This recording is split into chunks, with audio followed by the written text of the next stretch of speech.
اعوذ باللہ من الشیطان الرجیم بسم اللہ الرحمن الرحیم۔ غیر مسنون دعائیں اور اذکار۔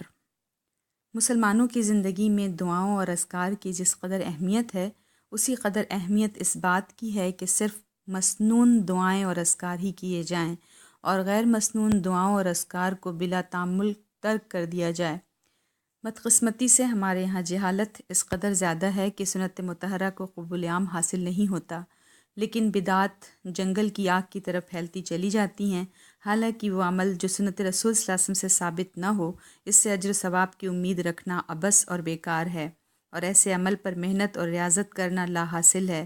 اللہ تعالیٰ کا ارشاد ہے، یا ایھا الذین آمنوا اطیعوا اللہ واطیعوا الرسول ولا تبطلوا اعمالکم، اے لوگو جو ایمان لائے ہو، اللہ اور اس کے رسول کی اطاعت کرو اور اپنے اعمال برباد نہ کرو۔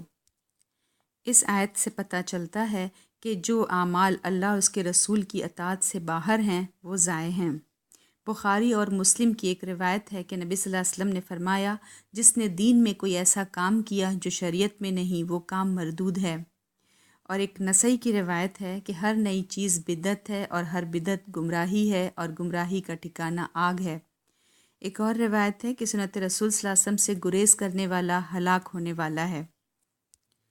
اب آئیں ایک نظر ان دعاؤں اور اذکار پر ڈالیں جو ہمارے ہاں رائج ہیں، جیسے دعائے سریانی، دعائے جمیلہ، دعائے حبیب، دعائے امن، دعائے مستجاب، دعائے نور، دعائے نصف شعبان، دعائے حزب البحر، دعائے کاشا، دعائے گنج العرش، دعائے بیز، عہد نامہ، قصیدہ غوثیہ، ششقفل، ہفت ہیکل، درود تاج، درود لکھی، درود اکبر، درود مقدس، درود ماہی وغیرہ۔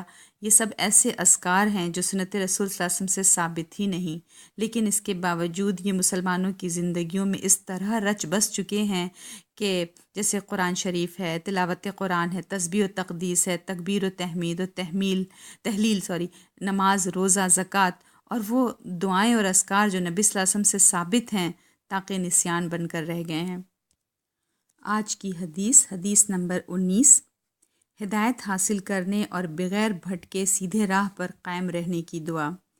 عن علی رضی اللہ عنہ قال لی رسول اللہ صلی اللہ علیہ وسلم قل اللہم اہدنی وسددنی، رواہ مسلم۔